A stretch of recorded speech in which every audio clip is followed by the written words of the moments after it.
Welcome to Sleepy Crimes. I am Anna, your host. Tonight, we drift into the shadows of Peter Manuel and the chilling events that gripped Scotland between 1956 and 1958. Imagine, if you will, the low-hanging sky of a Scottish winter, where the sun retreats early and leaves behind a world draped in heavy, charcoal-colored velvet. The air in mid-century Lanarkshire was thick and weighted, carrying the scent of coal fires, wet wool, and the metallic tang of industrial soot that clung to every brick and cobblestone. In the small, developing town of East Kilbride, the mist did not merely roll in. It settled like a damp, suffocating blanket, blurring the lines between the sidewalk and the wild, untamed edges of the countryside. It is here, in the quiet aftermath of the New Year celebrations of 1956, that our story begins. The world was nursing a collective hangover from Hogmanay, the streets quiet and the houses glowing with the faint, warm orange of hearths, unaware that a predator was already moving through the fog, invisible and patient. The 2nd of January, 1956, was a day of biting cold and deceptive stillness. 17-year-old Anne Nayland was a girl with her whole life stretched out before her, like a path through a park yet to be walked. She was young, vibrant, and on this particular evening, she was making her way home across the Cape Rig golf course. We can almost hear the rhythmic, lonely sound of her footsteps on the frozen turf, a soft, repetitive thud and crunch that echoed in the vast, open silence of the links. The golf course at night was a landscape of strange, undulating shadows, where the manicured greens met the skeletal fingers of dormant trees. The wind whispered through the long grass at the edges of the fairways, a sound like a long, drawn-out sigh. Anne would have pulled her coat tighter, the fabric scratching slightly against her neck, her breath blooming in small, ghostly clouds before disappearing into the dark. She was heading toward the familiar comfort of her home, her mind perhaps filled with the echoes of holiday music or the small, bright hopes of a new year just beginning. But in the deep, hollow silence of the golf course, another sound began to weave into the night, the heavy, purposeful tread of someone who did not belong in the peace of the evening. Peter Manuel was there, a man whose presence felt like a tear in the fabric of the quiet town. He moved with a terrifying anonymity, a shadow among shadows. There was no warning, no sudden outcry that reached the distant houses. The violence that followed was sudden and brutal, a stark, jagged contrast to the soft, rolling hills of the course. Anne was struck down with an iron bar, the cold metal meeting the frozen air in a moment that changed the history of East Kilbride forever. Afterward, the silence returned, heavier than before. The fog continued to swirl, indifferent and cold, masking the retreat of a killer who walked away into the night, leaving behind a scene that would not be discovered until the light of the 4th of January slowly pulled back the shroud of the morning mist. When the discovery was finally made, the town was plunged into a state of frozen shock. The police arrived to find a scene that offered few whispers of the truth. The ground was hard, resistant to footprints, and the pervasive dampness of the Scottish winter had a way of swallowing evidence whole. There were no witnesses, no fingerprints left on the cold grass, and no clear motive for such a senseless act of cruelty. The investigation began with a sense of desperate urgency, yet it soon found itself wandering through a labyrinth of dead ends.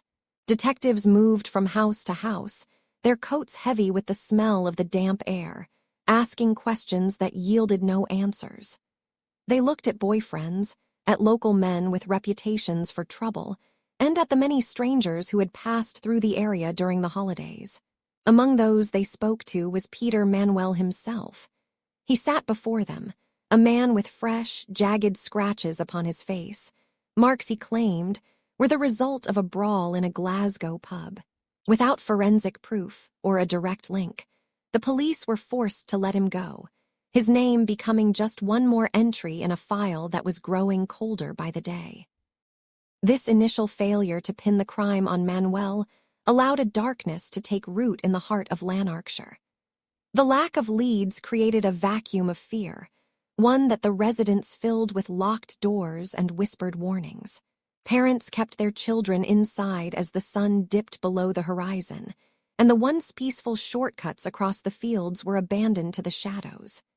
Peter Manuel, emboldened by the silence of the law and the success of his first horrific act, remained in the community, a wolf moving among the flock. He watched the newspapers, he listened to the gossip in the pubs, and he felt the growing tension of a town that knew a monster was walking its streets, but could not see his face. The fog over East Kilbride did not lift with the coming of spring.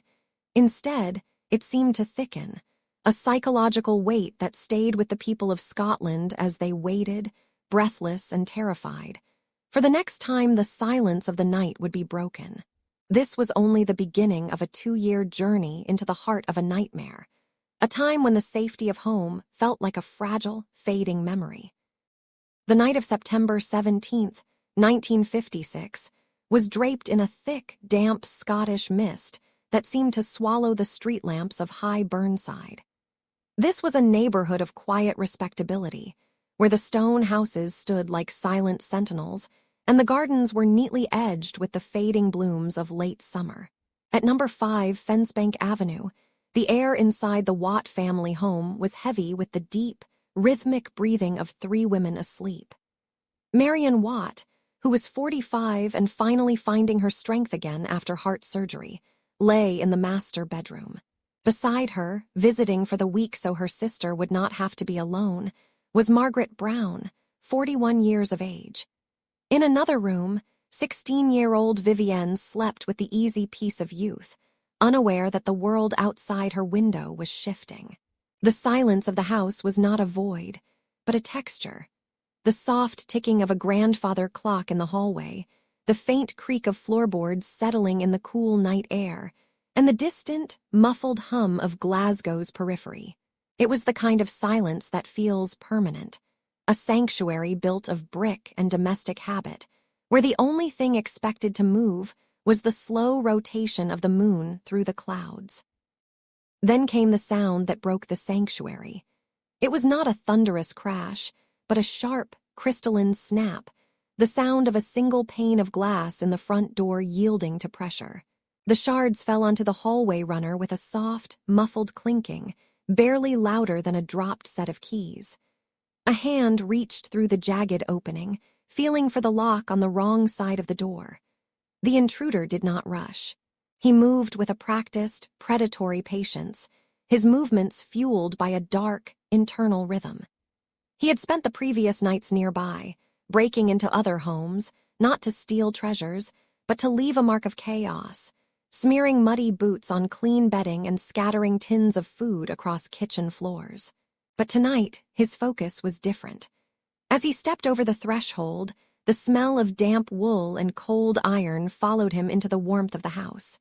He moved toward the bedrooms, the weight of a stolen revolver heavy and cold in his pocket. There was no hesitation in his stride. He moved like a shadow that had finally found a body to inhabit, passing the family photographs and the quiet artifacts of a life well lived without a single glance toward the humanity he was about to erase. The morning that followed was one of those crisp, deceptive autumn days where the sun looks bright but provides no warmth. Helen Collinson, the family's domestic help, arrived at the usual hour, her shoes clicking rhythmically on the pavement.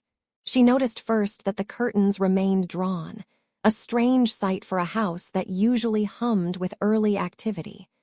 When she reached the door, her heart skipped a beat at the sight of the broken glass. Panic, sharp and cold, flared in her chest as she called out for Marion. There was no answer, only a silence that felt different from the night before. This was a hollow, heavy silence that seemed to push against her. After a neighbor helped her reach through the broken pane to turn the latch, Helen stepped inside. The house was cold. She moved toward the bedrooms, her breath hitching in the stillness. In the master bedroom, she found Marion and Margaret. They were still in their beds, their pillows stained a deep, terrible crimson. The air was thick with the metallic tang of blood, and the acrid, lingering scent of burnt gunpowder. Frantic, Helen ran to Vivienne's room. The 16-year-old was there, having apparently struggled or tried to flee in her final moments. The horror was total. An entire household of life extinguished in the span of a few heartbeat-quick moments, while the man of the house was miles away, casting a fishing line into the dark waters of a distant loch. William Watt was at the Cairnbon Hotel near Lochgilfed when the news reached him. He had been enjoying the solitude of the Highlands, a successful businessman taking a well-earned rest. When the police arrived to pull him from his holiday, the world became a blur of frantic drives and incomprehensible grief. But as he sat in the back of a police car, returning to a home that was now a crime scene, the atmosphere began to shift. The detectives did not look at him with sympathy. They looked at him with a cold, analytical suspicion. They could not fathom a motiveless intruder. They looked for a reason, and in their eyes, the husband was always the first reason. They theorized that William had driven nearly 90 miles through the night, a high-speed dash across the winding Scottish roads, murdered his wife, daughter, and sister-in-law, and then raced back to the hotel to establish his alibi before dawn. They questioned him for hours, their voices a relentless drone against the backdrop of his shock. They looked at the petrol in his car, the timing of the ferry crossings, and the words of witnesses who claimed to have seen a maroon car like his on the road. Despite the lack of physical evidence, the narrative was set.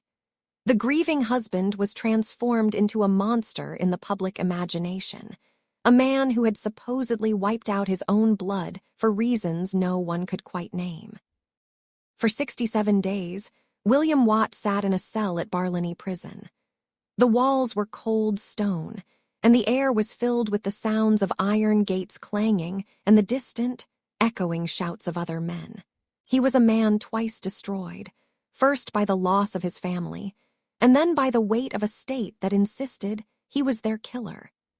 He spent his days in a state of agonizing paralysis, the faces of Marion and Vivienne haunting his dreams, while the legal machinery ground slowly toward a trial that felt like a foregone conclusion. The irony was a jagged blade. While William sat in the shadows of Barlinnie, the true architect of the massacre was not only free, but watching with a twisted sense of glee. Peter Manuel was not content to simply escape. He relished the spectacle. He hovered on the periphery of the investigation, a ghost in the crowd, watching the police stumble and the newspapers tear William's character apart. He was the invisible guest at every press conference, the silent observer of the family's funeral. He felt a surge of godlike power knowing that he held the truth, while the rest of the world looked in the wrong direction, staring at a man who was merely a shell of his former self. The darkness took on a surreal quality when Peter Manuel himself was eventually brought to Barlinnie on an unrelated charge of housebreaking. In a display of staggering arrogance, he sought out William Watt within the prison walls. He approached the broken man, offering him information about the real killer, weaving a complex lie about a gang and a stolen gun, naming a fictional culprit named Charles Tallies. Manuel sat across from the man whose life he had ruined, looking him in the eye and offering him a false hope that was, in reality, a final, cruel taunt. He even wrote letters to William's solicitor, providing details of the crime scene that only the killer could know, yet framing them as whispers he had heard on the street. It was a psychological game of cat and mouse played in the heart of a prison, with Manuel enjoying every second of the confusion he sowed. The police, blinded by their focus on William, failed to see the predator in their midst, even as he practically danced before them.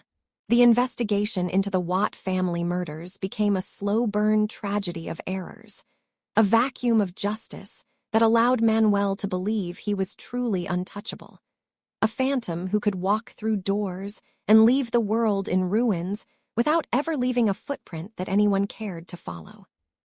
The evening of December 28, 1957, arrived with a bone-deep chill that seemed to settle into the very foundations of Mount Vernon. Inside the house at number 5, Carrick Drive, 17-year-old Isabel Cook was preparing for a night of music and movement, a sharp contrast to the biting stillness waiting outside. She moved through her bedroom with the light-footed energy of youth, the fabric of her blue and white dress rustling softly in the quiet air. In front of her mirror, she carefully fastened a pair of earrings shaped like the tiny, silvered silhouettes of the Eiffel Tower, their cold metal briefly stinging her earlobes. She draped a headscarf over her hair, one printed with a delicate map of France, knotting it securely beneath her chin. To shield herself from the Scottish winter, she pulled on a heavy blue raincoat and picked up her beige vanity case, which held her dancing shoes and the small, colorful tins of her cosmetics. The scent of her perfume lingered in the hallway for a moment after she stepped out into the night, a faint, floral ghost left behind as the heavy wooden door clicked shut against the frost. It was 6:45 in the evening, and the world was already swallowed by a thick, velvety darkness that smelled of coal fires and frozen earth. Isabel began her walk toward the bus stop, her tan slip-on shoes clicking rhythmically against the pavement. The streetlights cast long, shivering shadows that stretched across the icy stones, and the air was so cold it turned her breath into pale, swirling clouds. To reach the 7:30 bus that would take her to the dance at Uddingston, she chose a familiar shortcut, a narrow footpath that cut through the shadows toward Hamilton Road. This path was a place of deep silence, hemmed in by the skeletal branches of winter-stripped trees that clawed at the night sky. The ground beneath her feet was frozen hard as iron, the grass stiffened by a silver glaze of rime. As she moved further from the glow of the street lamps, the stillness of the landscape became absolute, broken only by the distant, lonely whistle of a locomotive and the soft crunch of her own footsteps. Somewhere in that darkness, a different kind of cold was waiting, a predatory presence that had been drifting through the outskirts of Glasgow like a specter. The girl with the map of France upon her head walked forward, unaware that the path she traveled was narrowing toward an ending she could never have imagined. At 8 o'clock that evening, Isabel's parents, Mr. and Mrs. Cook, returned home to a house that felt unnervingly hollow. They noted her absence, but there was no immediate surge of panic. They simply assumed their daughter had made it safely to the Masonic Hall to meet her boyfriend, Douglas. They settled in for the evening, occasionally glancing at the black, heavy receiver of their telephone, which sat silent on its cradle. Unbeknownst to them, the line was out of order, a mechanical failure that added a layer of unintended isolation to the night. As the hours ticked by 9 o'clock, 10 o'clock, 11, the silence in the house grew heavy, pressing against their chests like a physical weight. Every creak of the floorboards or rattle of the window pane in the winter wind sounded like a footstep that never materialized. At the dance in Uddingston, Douglas Bryden stood under the glowing lights of the hall, checking his watch repeatedly.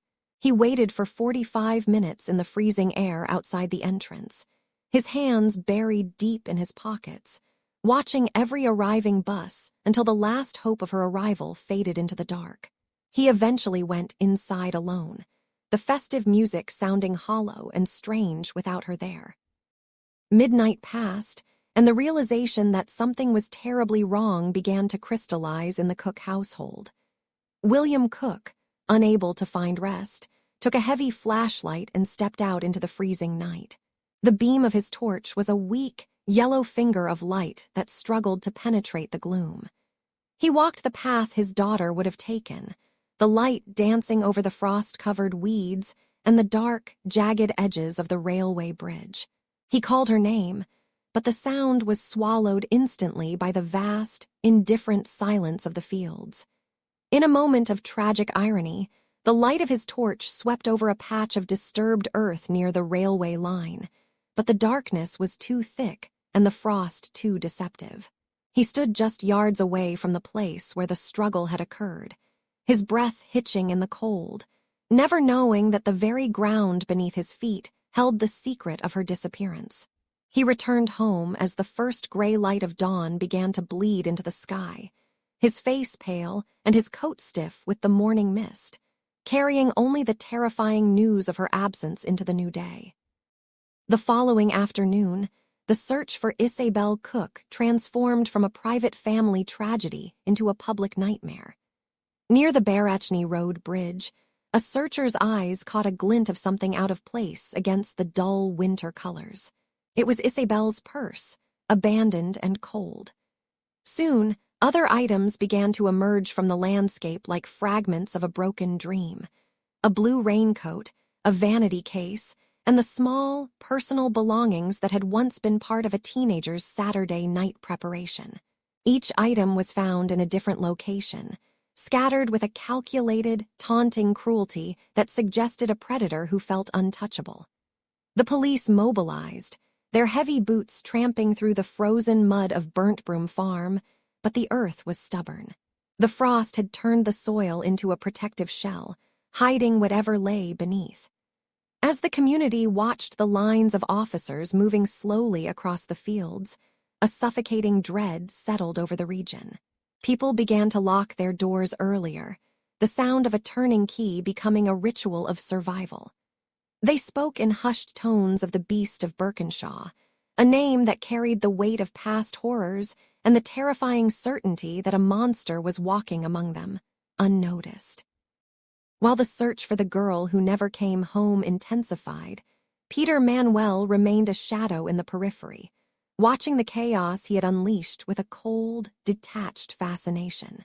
He was a man who thrived on the proximity of his pursuers, even going so far as to offer a lift to a police officer who was actively investigating the disappearance. As they drove through the very lanes where the search was focused, Manuel reportedly spoke of the case with an unsettling familiarity, even suggesting that the authorities were looking in the wrong places.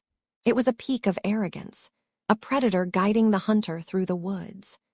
The year 1957 was drawing to a close, and as the lights of Glasgow prepared to celebrate the coming of 1958, the shadow of the missing girl loomed over every festivities.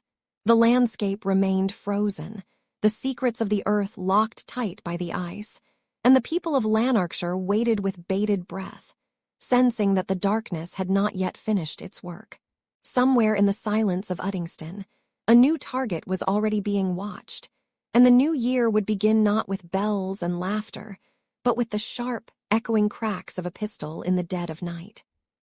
The transition from the old year into the new is usually marked by laughter, the clinking of glasses, and the hopeful whispers of resolutions made under the glow of a warm hearth. But as 1957 drew its final, freezing breath and gave way to the first morning of 1958, a different kind of stillness settled over the town of Uddingston. On Quillen's Road, the frost lay thick and silver upon the pavement, undisturbed by the festive footfalls that usually accompany the 1st of January. While the rest of Scotland celebrated Hogmanay, a deep, unnatural quiet had taken root at number 38. The house, a modest and well-kept residence, stood like a tomb in the gray light of the winter dawn.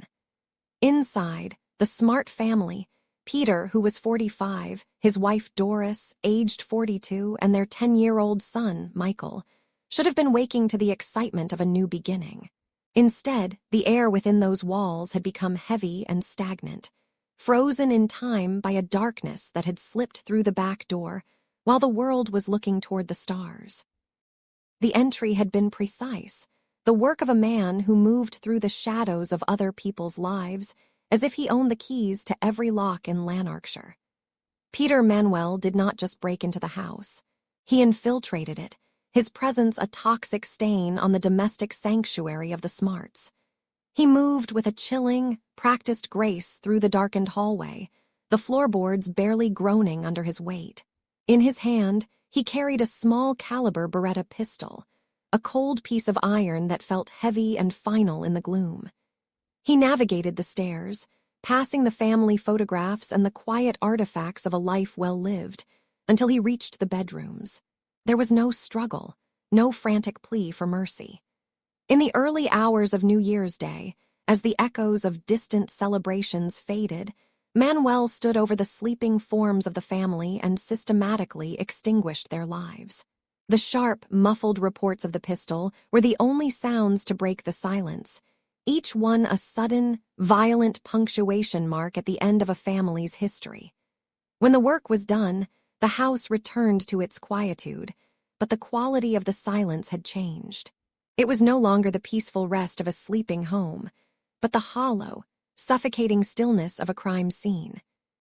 What followed was perhaps the most disturbing chapter in the long list of Manuel's transgressions. Most killers flee the scene of their carnage, driven by a primal need to put distance between themselves and the ghosts they have created. But Peter Manuel was not like most men. He did not run. Instead, he stayed. For nearly a full week, he made himself at home among the dead. He walked through the kitchen where the remains of the Hogmanay feast still sat, the scent of roast beef and cold vegetables lingering in the air. With a nonchalance that defies the human imagination, he opened the cupboards and prepared meals for himself, sitting at the very table where the Smart family had shared their final laughter just hours before. He found the family cat, a creature now wandering the halls in search of its masters, and in a bizarre display of misplaced tenderness, he opened a tin of salmon to feed it. He claimed later that he didn't want the animal to suffer, a statement that rings with a hollow, terrifying irony given the bodies lying just a few feet away. He moved through the rooms with the casual ease of a guest, opening and closing the curtains to mimic the rhythms of a living household, a deceptive dance intended to ward off the curiosity of the neighbors. The days bled into one another, the light shifting across the linoleum floors and the heavy drapes. Manuel occupied himself with the mundane details of the Smarts' existence. He found a collection of brand-new 5-pound banknotes that Peter Smart had been saving for a family holiday, the paper crisp and smelling of the bank's ink. He tucked them into his pocket, a trophy of his intrusion. He even took the keys to the family's car, a black Morris Oxford, and drove it through the streets of Uddingston as if it were his own. The sheer audacity of his movements was breathtaking. On one occasion, while driving the stolen vehicle, he encountered a police officer who was part of the search for a missing girl. With a terrifying level of confidence, Manuel offered the officer a lift. As they drove together through the winter fog, the killer engaged the policeman in conversation, even offering his own unsolicited advice on where the authorities should be looking for the perpetrator of the recent crimes. He sat there, hands on the steering wheel belonging to a man he had murdered, speaking to the law with a smile that never reached his eyes, a predator hidden in plain sight, reveling in the proximity to the hunt. Outside the house on Quillen's Road, the world eventually began to notice the subtle inconsistencies. A neighbor, glancing across the street, noted that the curtains stayed drawn long past the usual hour. A friend of young Michael came to the door, knocking softly, then more insistently, receiving no answer but the distant, muffled meow of a cat. The mail began to pile up on the doorstep, the white envelopes fluttering in the cold wind. It wasn't until January 6th that the silence was finally broken. When the authorities eventually forced entry through the back door, they were met with a scene that would haunt their dreams for decades. The air inside was thick with the scent of stagnant time and the metallic tang of old blood. The house was orderly, almost tidy, reflecting the days Manuel had spent grooming the environment. But in the beds, the true horror was revealed. The Smarts lay exactly where they had been left on that first morning of the year. The investigation would soon focus on the stolen banknotes, the serial numbers of which would lead detectives straight into the pubs where Manuel was seen spending them with a flourish.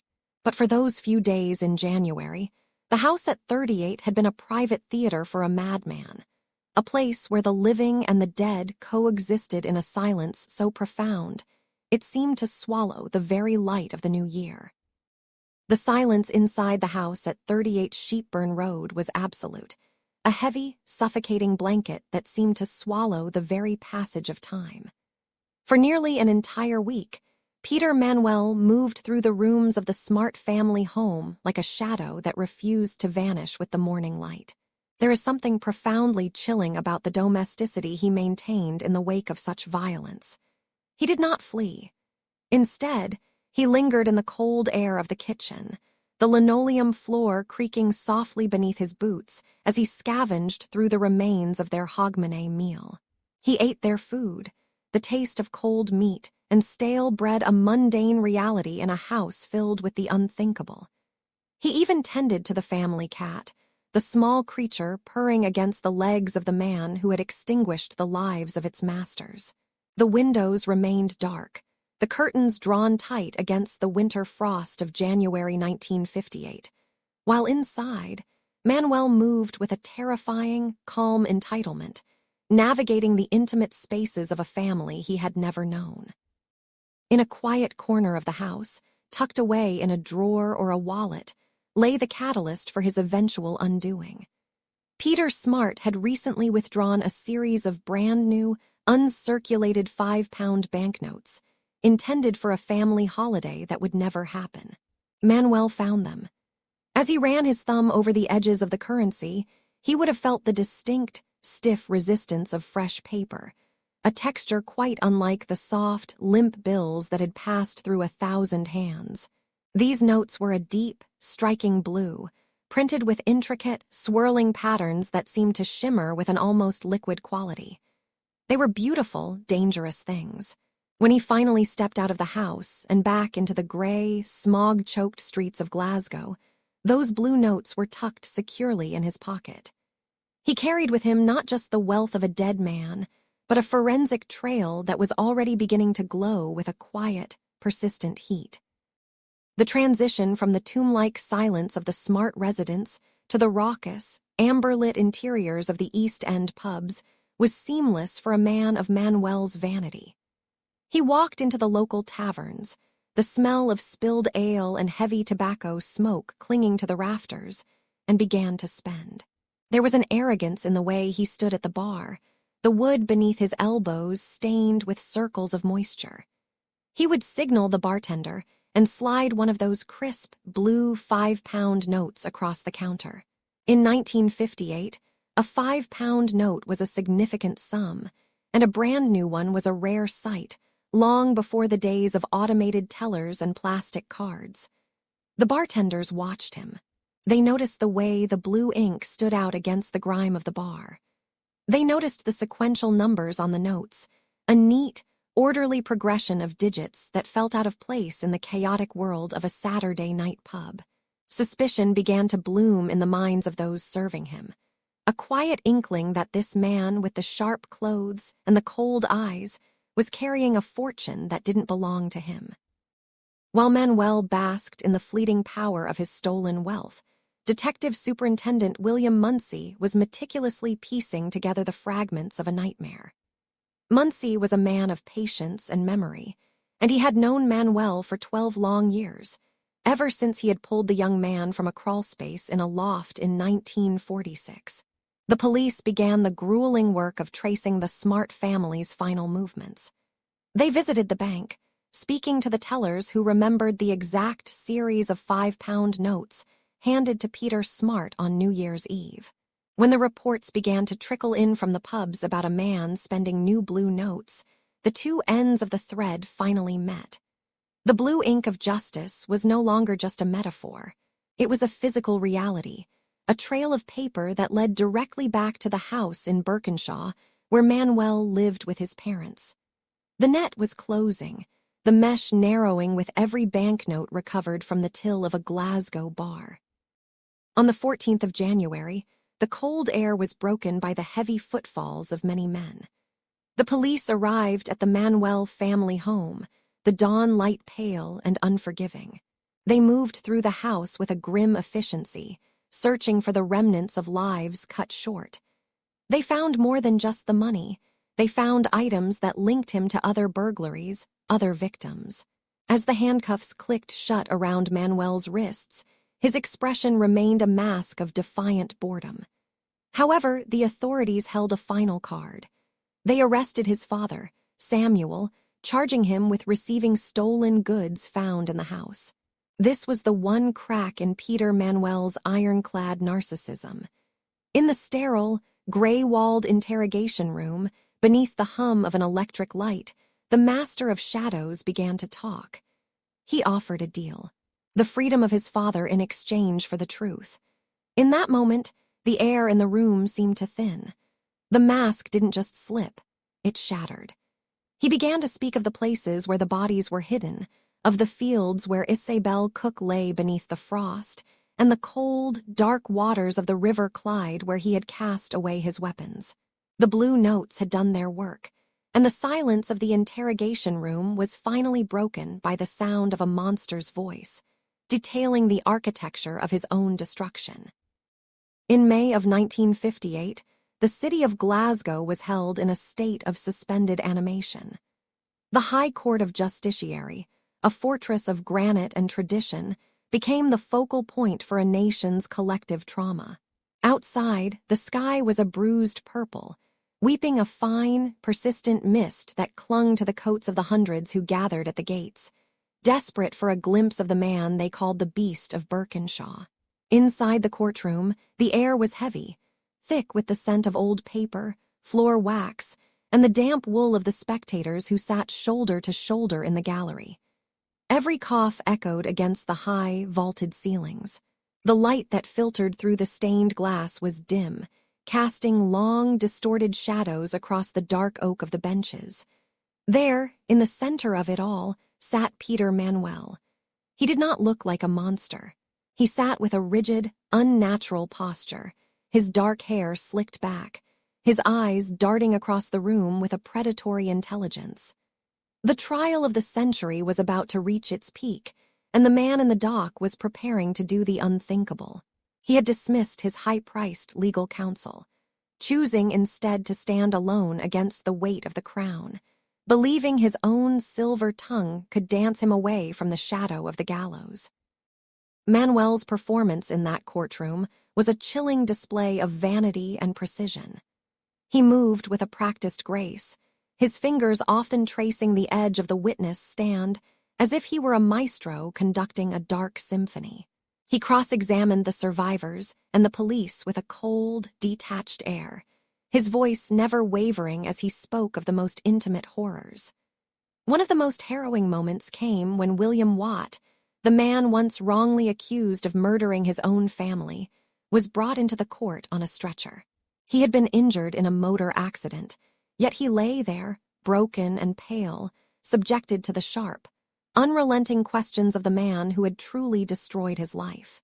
Manuel's questions were like surgical cuts, designed to confuse and belittle, yet he maintained a mask of civility that unnerved everyone present. Even the judge, Lord Cameron, would later remark on the remarkable skill and legal acumen the accused displayed. Manuel seemed to relish the attention, the way the gallery held its breath when he rose to speak. He spoke of alibis and coincidences, weaving a tapestry of lies with the confidence of a man who believed he was more intelligent than the law itself. He paced the floor of the dock, the light catching the sharp crease in his trousers, a man playing a role he had written for himself in the dark. But the weight of the truth was a tide that no amount of eloquence could stem. The blue banknotes, the buttons from a coat, the locations of the shallow graves, they were anchors that dragged his defense into the depths. After 2 weeks of testimony that left the courtroom feeling like a tomb, the jury retired to deliberate. The silence that followed was heavy, a physical pressure that seemed to push against the walls of the court. For 2 hours and 21 minutes, the city held its breath. When the jury returned, their footsteps on the wooden floor sounded like drumbeats. The verdict was delivered with a rhythmic finality: guilty, guilty of 7 counts of murder.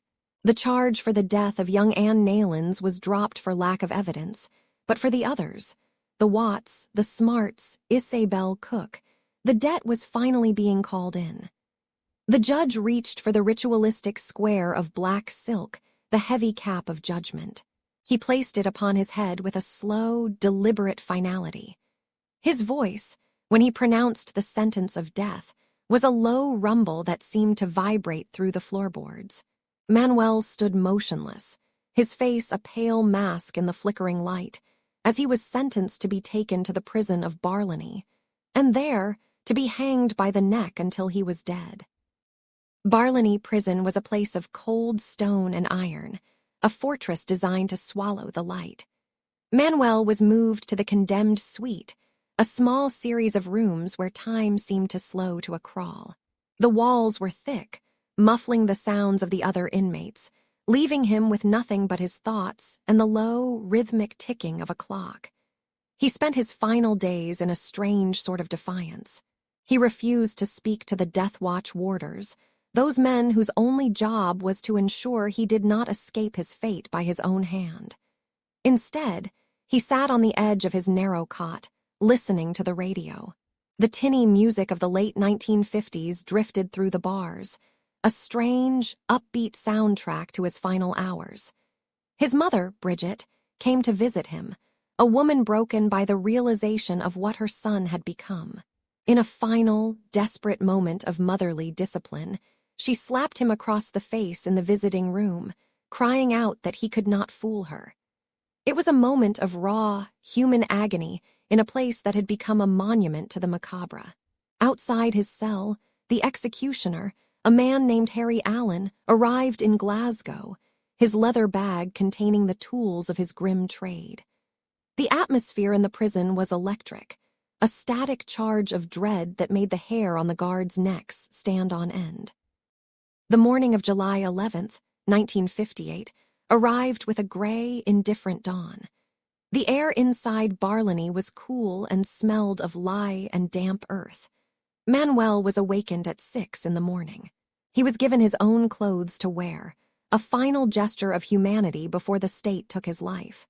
For his last meal, he requested fish, chips, and tomatoes, washed down with tea. Later, he was offered a stimulant, a large measure of brandy that he swallowed in a single, burning gulp. At exactly 8 in the morning, the door to the execution chamber, which was hidden behind a simple wardrobe in his cell, was opened. The process was a marvel of terrifying efficiency. Harry Allen and his assistant moved with practiced ease. Manuel's last reported words were a request to turn up the radio so he could go quietly. A white cap was pulled over his head, the world disappearing into a void of fabric. The noose, heavy and rough, was adjusted around his neck. The lever was pulled. The trapdoor snapped open with a sound like a gunshot, and in just 8 seconds, the life of Peter Manuel was extinguished. Outside the prison gates, a small crowd stood in the rain, waiting for the white notice to be pinned to the wood, confirming that the Beast of Birkenshaw was no more. The echoes of Peter Manuel's crimes did not fade with the morning mist. He was buried in an unmarked grave within the cold, gray walls of Barlany, his body becoming the property of the state, just as his victims had become part of the dark history of the Scottish lowlands. For years, the people of Lanarkshire would look at the fields and the quiet streets of Uddingston and Burnside with a lingering sense of unease. The landscape had been scarred, not by the passage of time, but by the memory of a man who moved through the shadows with a heart of stone. Yet, as the decades passed, the terror began to ebb, replaced by a quiet resilience. The stories are still told in hushed tones, a reminder of the darkness that can hide behind a polite smile or a silver tongue. But tonight, those shadows are far away. The streets are quiet and the air is still. The ghosts of the past have found their rest, and the heavy iron gates have finally closed. The case rests now. Let the details fade. You are safe. Close your eyes, breathe deeply, and have a good night. Sleep well.